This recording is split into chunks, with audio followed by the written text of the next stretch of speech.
예, 성도 여러분, 밤새 주무셨습니까? 복된 새날이 밝았습니다. 또 찬양 드리며 하나님 예배자로 나갑니다. 303장, 예전 찬송 403장입니다. 날 위하여 십자가에 죽으신 주 303장 찬양 드립니다.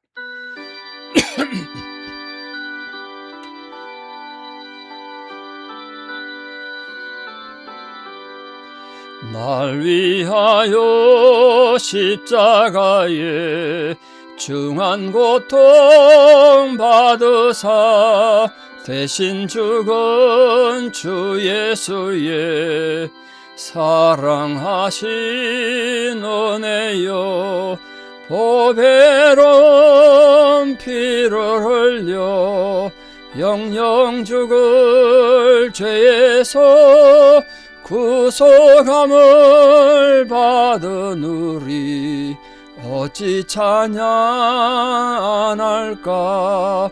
예수 안에 있는 우리 한량없이 즐겁고 주 성령의 위로함이 마음속에 차도다. 천국 음악 소리 같은 은혜로운 그 말씀 끊임없이 듣는 우리 어찌 찬양 안 할까. 이 세상의 모진 풍파 쉬지 않고 불어도 주님 안에 보호받는 우리 마음 편하다.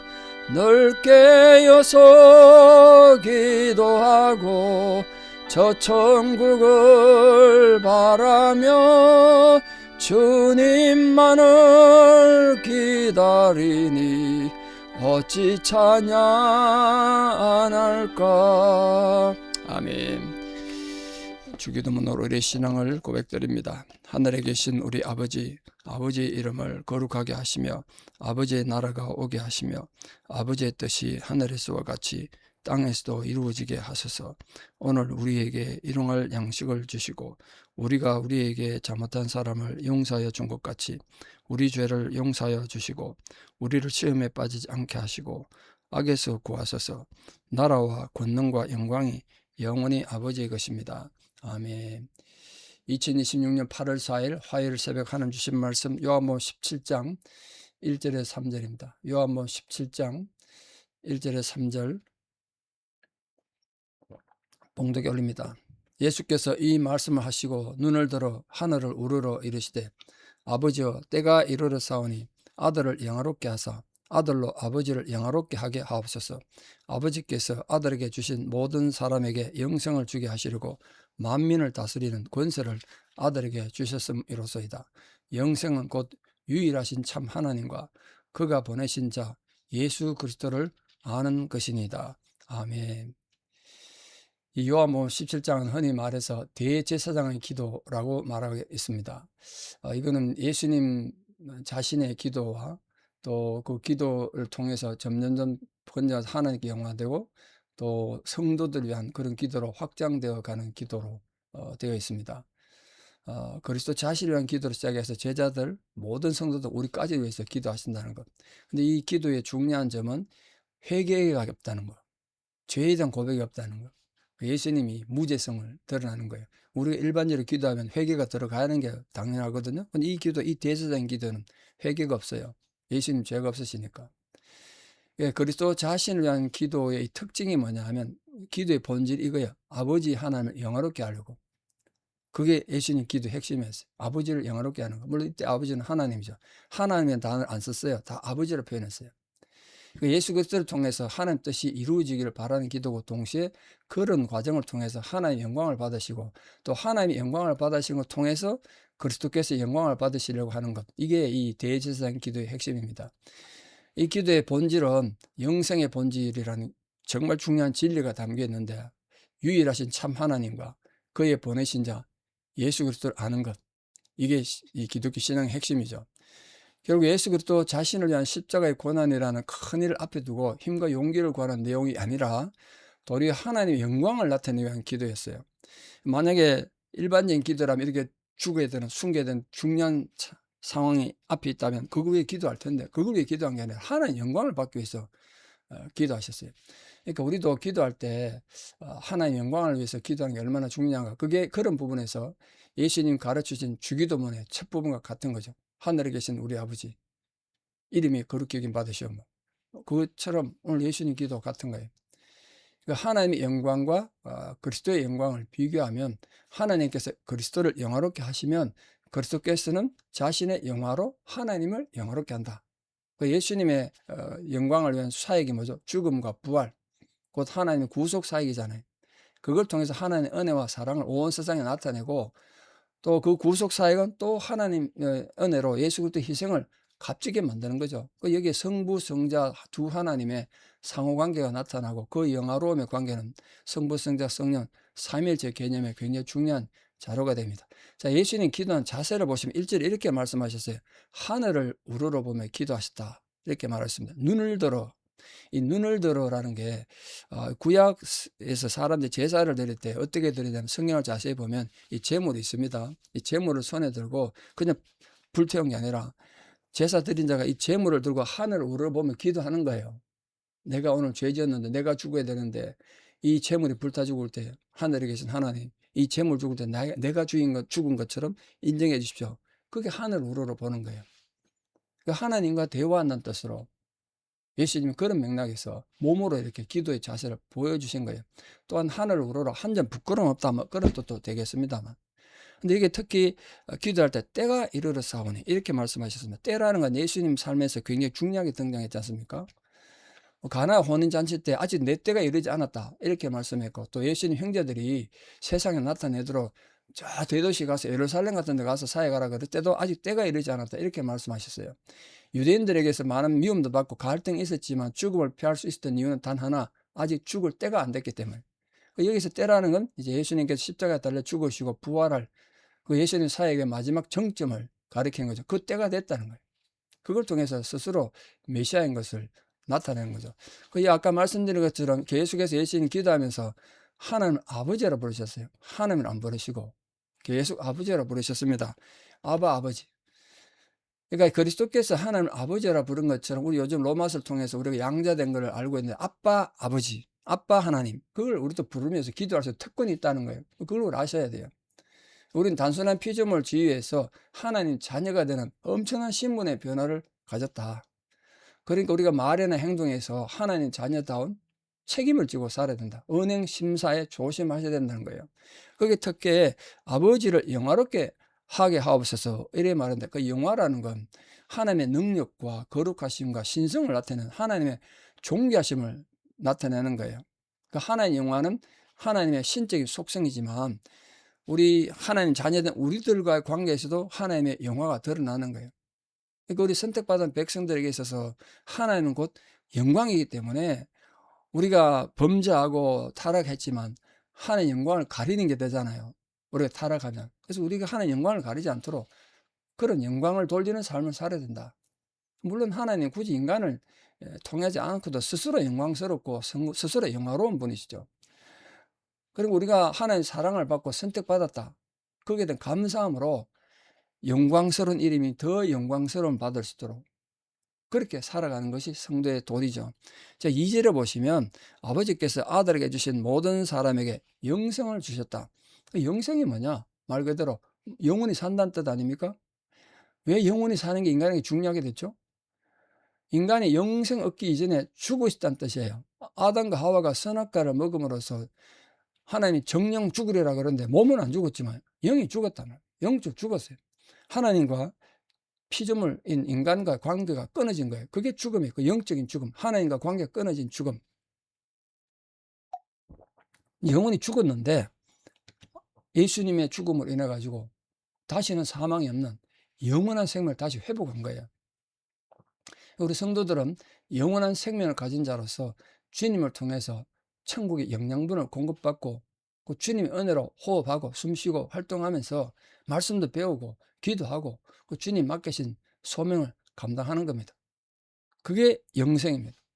하나님께서 그리스도에게 부여하신 권세가 2절에 뭐라고 되어 있냐면 만민을 다스리는 권세를 내게 주셨습니다. 그리고 그 앞에 모든 사람에게 영생을 주게 하시려고 이렇게 말했습니다. 이게 모든 사람은 문자적으로 번역한 모든 육체란 뜻인데 특히 하나님의 영원하심과 그 하나님 능력에 대조되는 인간의 한계, 인간의 연약함을 육체로 표현했어요. 모든 육체에게 하나님의 권세를, 다스리는 권세를 아들에게 주셨다는 거예요. 예수 그리스도께서는 하나님께서 구원하시기로 예정하신 자들, 인간들에게 영생을 주실 수 있는 권세를 지닌 분이시다. 그 일을 수행하기 위해서 모든 피조물을 다스릴 수 있는 권세가 필요하셨다는 거예요. 그걸 예수님 갖고 계신다는 거예요. 이게 지금 예수님 대제사장 기도의 서문이었습니다. 물론 이 권세는 나중에 예수님께서 재림하셔서 인류 최후 심판할 때도 여전히 효력을 발휘할 겁니다. 악인들을 심판하실 거예요. 우리에게 구원이 된 말씀이. 이 권세를 그리스도께서 소유하심으로써 성부 하나님이 모든 권세를 상실한 건 아닙니다. 같이 성부, 성자, 성령이 함께 조화를 이루어서 우리에게 그런 구원을 가져다 주는 거죠. 3절 말씀에 영생을 뭐라고 번역했는가? 영생을 어떻게 정의했나 보십시오. 유일하신 참 하나님과 그가 보내신 자 예수 그리스도를 아는 것, 이게 영생이란 거예요. 영원한 생명이 그거래요. 우리가 하나님 알고 예수님 알면 영생을 가진 거예요. 여기서 하나님을 그리스도를 아는 자라고 할 때 안다는 표현이 헬라어로 기노스코인데, 기노스코, 이게 어떤 의미냐면요, 유대인들이 결혼할 때 우리도 옛날에 그랬습니다만 신랑 신부 얼굴도 모르고 결혼할 때가 많아요. 부모들이 당신 아들과 우리 딸 결혼시킵시다. 그러면 정혼이 되고 결혼하는 거예요. 근데 동네가 다르니까 결혼하는 날 동안 얼굴도 모르고 결혼하는 겁니다. 근데 첫날 밤이 됐어요. 결혼했어. 근데 결혼식 하는 동안 얼굴을 가리고 있으니까 모를 거 아닙니까? 근데 첫날 밤 부부가 결혼하고 동침을 하면 그때서 얼굴을 벗고 서로 알게 되고 부부관계 가지면 이제 부부가 되는 겁니다. 그렇게 부부관계를 가져서 이 사람이 내 남편이고 이 사람이 내 아내구나 아는 것, 그게 기노스코예요. 그러니까 엄청난 체험을 통해서, 구체적 체험을 통해서 안다는 단어를 쓸 때 하나님 안다 이렇게 표현한 겁니다. 성경 공부를 이론을 아는 게 아니고 우리 삶 속에서 하나님 만나고 하나님 아는 그 그게 그리스도를 아는 거예요. 이론을 아는 게 아니에요. 내 체험 속에서 아는 것, 그게 영생이라는 거예요. 그러니까 하나님과 그리스도를 체험적으로 안다는 것은 결국 우리가 성령과 동행한다는 뜻이거든요. 성령의 인도를 받는 뜻이에요. 지난주 설교처럼 왜 성령께서 우리를 위하여 말할 수 없는 탄식을 하실까요? 우리가 하나님의 것이고 성령이 우리에 내주하니까 그런 거예요. 우리가 주님을 아는 자이기 때문에 그런 거예요. 그래서 성령이 우리를 탄식하는 거예요. 우리에게 구원이 있기 때문에. 그러니까 구속의 은혜를 베푸신 하나님과 그리스도를 아는 것은 이미 구원받은 증거예요. 그래서 우리 안에서 구원받은 자인데 구원받은 자답게 못 사니까 성령이 탄식하는 거 아니겠습니까? 그러니까 물론 구원받지 못하고 여전히 죄 가운데 거하는 자들은 복음을 반대하고 하나님을 대적하고 그러겠죠. 그들에게는 사망이 있는 거 아니겠습니까? 사망이 거하는 거죠. 따라서 우리가 비록 약하고 많은 유혹을 받고 때로는 범죄하기도 해요.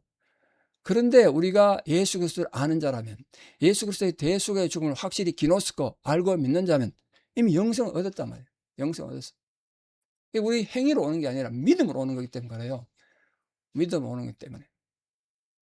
자기 행위로 어떻게 구원받겠습니까? 단지 행위는 구원받은 자에게 나타나는 상급과 관계됩니다. 충성하면 하는 상급을 주신다니까. 하나님 아는 지식에 대해서 결론적으로 말씀드리면 죄로 인해 타락한 인간들은 그 죄된 본성 때문에 하나님을 보지도 못하고 알지도 못하고 깨닫지도 못해요. 그래서 하나님께서는 은혜 가운데 우리 인류 죄인을 구원하시기 위해서 창조와 인간의 양심과 인류 역사와 성경을 통해서 자신을 나타내 주셨어요. 우리에게 하나님 이름으로 보여주셨어요. 그걸 계시라 그래요. 하나님 두 가지 계시를 우리에게 주셨는데 이 자연 속에 있는 계시, 로마서를 처음 시작할 때 배웠습니다. 인간이 양심이 있으면 이 자연 속에서 하늘의 달과 별들 보고 꽃이 피고 새가 우는 이 자연을 보고 하나님 알 수 있는 양심이 있대. 그건 일반 계시. 특히 하나님께서 우리를 사랑하셔서 예수 그리스도의 역사를 통해서 하나님 말씀을 주신 그 특별 계시, 이 두 가지를 통해서 우리는 하나님 구원 역사를 알아가는 거예요. 특히 성경 말씀인 특별 계시는 우리 구원의 역사, 현실적인 계시죠. 또 성경 말씀의 계시를 통해서 우리 계속 말씀하시는 거예요. 물론 여기 주의할 점은 하나님의 특별 계시라는 건 성경만이 아니고 하나님 우리에게 직접 또 지금 나타날 수도 있고요. 어떤 식으로든 기적을 통해서 직접 뜻을 전달하기도 하죠. 성경에 많잖아요. 그걸 다 포함하는 거예요. 또한 성경 내의 계시는 예수 그리스도에게서 절정을 이루는 거 아닙니까? 결국 모든 계시가 예수님에 대한 거 아닌가요?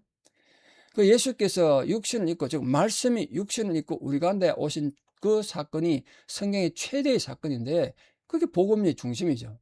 그리고 구약은 오실 그리스도를 기다리는 것이고, 그래서 그리스도를 예표하는 여러 가지 사건도 있고 인물도 있죠. 불완전하지만. 그럼 신약은 예수 그리스도의 탄생과 사역을 통해서 죽으시고 부활하시고 이후에 최후 심판까지 기록한 것이 신약입니다. 결론적으로 우리는 구원의 은혜를 베푸시기 위해서 하나님께서 여러 가지 모습으로 우리를 나타내 주셨지만 더 중요한 것은 그 외아들 예수 그리스도를 인간의 몸으로 이 땅에 보내주셔서 처참한 죽음을 당하시도록 우리를 극진하게 사랑하신 그 은혜와 그 사랑, 그게 우리 구원이고 우리 영광이고 기쁨이다.